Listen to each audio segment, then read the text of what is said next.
morning students. Today we are going to start with laws of friction and coefficient of friction.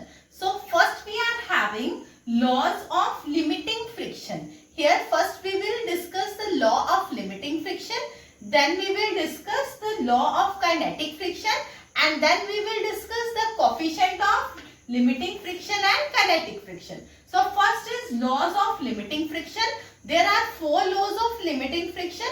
The first law is that the limiting friction depends upon the nature on the surfaces in contact.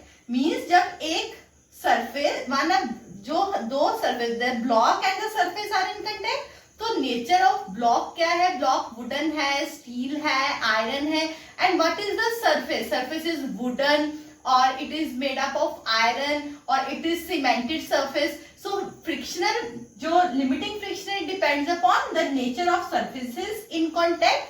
Then it is tangential, मतलब tangentially act करता है, acts as a tangent to the surface in contact, and it always opposes. जो applied force है, it will always be the opposite to the applied force or the motion of the block. Third is it is independent of area of contact. मतलब जितना block और उसके बीच में area contact में आता है उससे लिमिटिंग फ्रिक्शन का कोई लेना देना नहीं है. Next is it is directly proportional to the normal reaction capital R, that is FS. FS here is our limiting friction which is directly proportional to r, and fs is equal to, अगर हम proportionality sign हटाएंगे, we have a coefficient that is mu s. Mu s is the coefficient of your limiting friction and mu s is fs upon r. Now this is the laws of limiting friction and the coefficient of limiting friction. Now we will discuss the laws of kinetic friction, and the laws of kinetic friction are also 4 in number. First is it is opposes the motion of the body and it depends upon the nature of contact surfaces. Second is it is independent of the contact area as I have explained earlier. Third is it is independent of velocity. मतलब अगर जो kinetic friction कब play में आता है, when one body starts moving on the surface of other body. So it is independent by which velocity it moves. Applied the velocity is moderate. मतलब जो block है it is moving with a moderate velocity, not too low, not too high. So here the fourth law is it is directly proportional to the normal reaction. Here Fk is your force or kinetic friction is directly proportional to r. Whenever we will remove the proportionality sign, we introduce a constant that is mu k, and this is known as coefficient of kinetic friction. So value of mu k comes out to be Fk upon r. Yesterday we have done from the graph that the kinetic friction is always less than the limiting friction. So the kinetic friction will always be less than the limiting friction. It means that the coefficient of kinetic friction will always be less than the coefficient of the limiting friction. So the value of the coefficient of limiting friction is always greater than the value of the coefficient of the kinetic friction. We are going to discuss the angle of friction and angle of repose.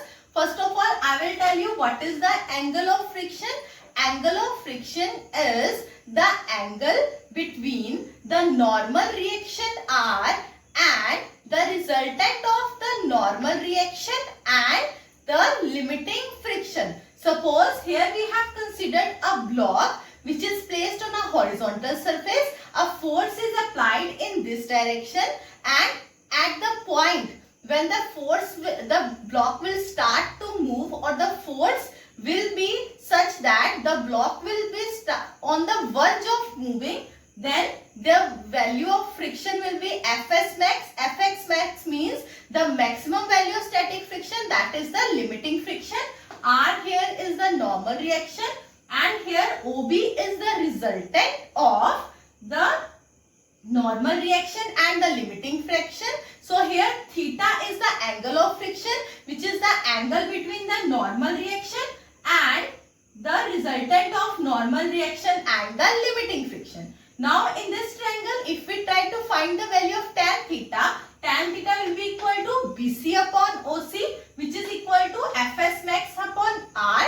और हमने पीछे article में पढ़ा है what is the value of Fs max upon R, that is coefficient of static friction. So here we have the tan of the angle of friction is equal to the coefficient of the static friction. Okay students, next we are going to discuss the angle of repose.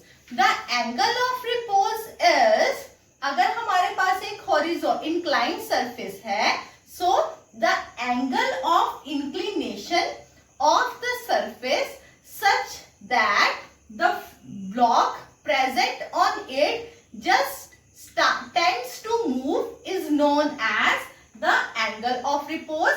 Here phi is the angle of repose.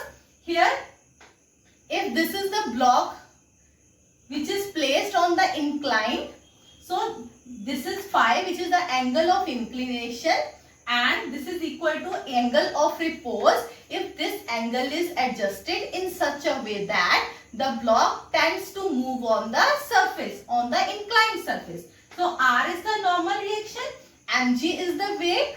We split it into rectangular components. We have mg cos phi and mg sin phi. Now the normal reaction is equal to mg cos phi and the limiting friction is equal to mg sin phi. Here we have two equations by balancing the forces. So when we divide these two equations, we have Fs max upon R is equal to mg sin phi upon mg cos phi.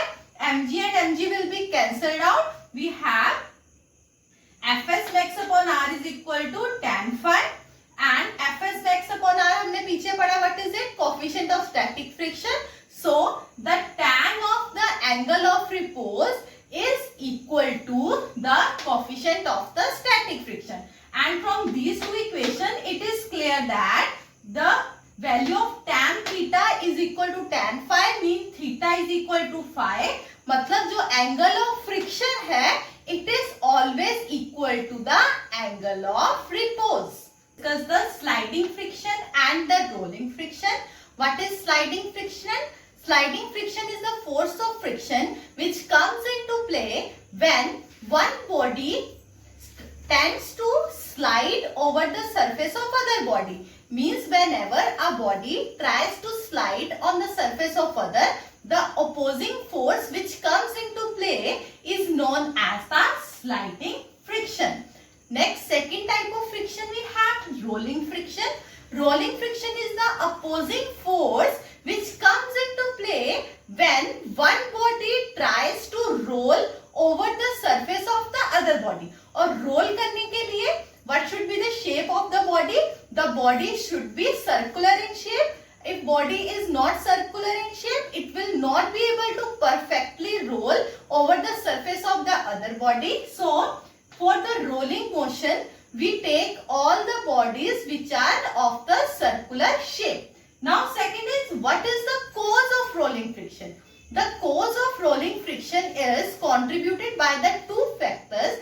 The first factor is, see, if this is a wheel and this is the surface, whenever the wheel is in contact with the surface, there is a small depression in the surface because the area of contact of wheel is very less as compared to the whole area of the wheel, and since the area is less, so the wheel exerts a greater pressure on the ground, forming a small depression in the ground. So whenever the wheel is moving, there is a small depression, and as the wheel continuously roll over the surface, it continuously detach itself.